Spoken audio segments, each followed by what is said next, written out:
প্রাথমিক বিদ্যালয়ের শিক্ষক ও শিক্ষার্থীদের অংশগ্রহণে আজকের আন্তঃস্কুল বিতর্ক প্রতিযোগিতার চূড়ান্ত পর্বের আয়োজনে আপনাদের স্বাগত জানাচ্ছি।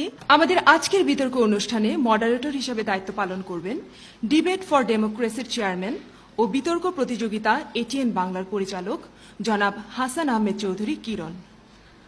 আমি এখন মাননীয় মডারেটরকে বিতর্ক অনুষ্ঠানটি পরিচালনা করার জন্য বিনীত অনুরোধ জানাচ্ছি।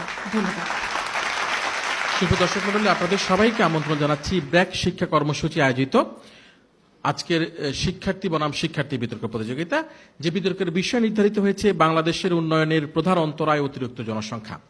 বিষয়ের পক্ষে বলবে রুদ্রবয়রা বালিকা উচ্চ বিদ্যালয় জামালপুর এবং বিপক্ষে বলবে মহলছড়ি পাইলট উচ্চ বিদ্যালয় খাগড়াছড়ি। বিতর্ক প্রতিযোগিতা শুরুর পূর্বে এর নিয়মগুলো সংক্ষেপে জানিয়ে দিচ্ছি। প্রত্যেক বক্তা তার বক্তব্য উপস্থাপনের জন্য মোট 5 মিনিট সময় পাবে।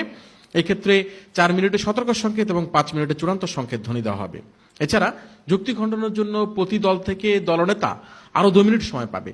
এক্ষেত্রে 1.5 মিনিটে সতর্ক সংকেত এবং 2 মিনিটে চূড়ান্ত সংকেত ধ্বনি দেওয়া হবে। আমরা শুরু করছি আমাদের প্রতিযোগিতা। শুরুতেই আমি পক্ষদল রুদ্রবয়রা বালিকা উচ্চ বিদ্যালয় জামালপুরের প্রথম বক্তা নুসরাত জাহান নিতুকে তার বক্তব্য প্রদান করার জন্য আহ্বান জানাচ্ছি। মাননীয় মডারেটর, বিতর্ক মণ্ডলী, প্রতিপক্ষের বন্ধুরা এবং যারা শুনছেন, আমাদের আজকের বিতর্কের বিষয়টিকে বিশ্লেষণ করলে আমরা এর 3টি দিক দেখতে পাই: বাংলাদেশের উন্নয়ন, প্রধান অন্তরায় এবং অতিরিক্ত জনসংখ্যা।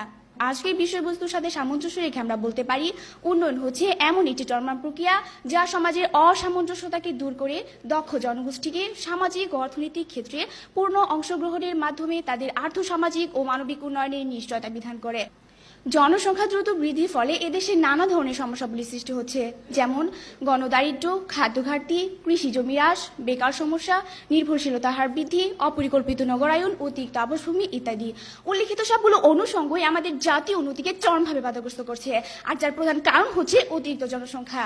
মাননীয় মডারেটর, জনসংখ্যা দ্রুত বৃদ্ধির ফলে এদেশে স্বাস্থ্য ব্যবস্থার উন্নতি সাধন একটি দুরূহ সমস্যা হয়ে দাঁড়িয়েছে। পরিসংখ্যানে দেখা যায় প্রতি 11,000 মানুষের জন্য রয়েছে মাত্র একজন করে ডাক্তার। কিন্তু লক্ষ্য কোন প্রতিপক্ষ, বাংলাদেশে যে হারে জনসংখ্যা বৃদ্ধি পাচ্ছে সেই হিসাবে প্রতি বছর নতুন স্কুলগামী শিশুদের জন্য 7,000 বিদ্যালয় স্থাপন করা প্রয়োজন। কিন্তু প্রতিপক্ষ, আমাদের আছে কি সেই ভূমি, আমাদের আছে কি সেই মূলধন যা দিয়ে আমরা এতগুলো প্রতিষ্ঠান স্থাপন করব? যদি সম্ভব হয় প্রতিপক্ষ, একটি মাত্র কারণ হলো দেখে যাবেন জনসংখ্যা নিয়ন্ত্রণ ছাড়া কিভাবে আপনি সুশিক্ষিত জাতি গঠন করবেন। জনসংখ্যার ঊর্ধ্বগতি আমাদের খাদ্যে স্বয়ং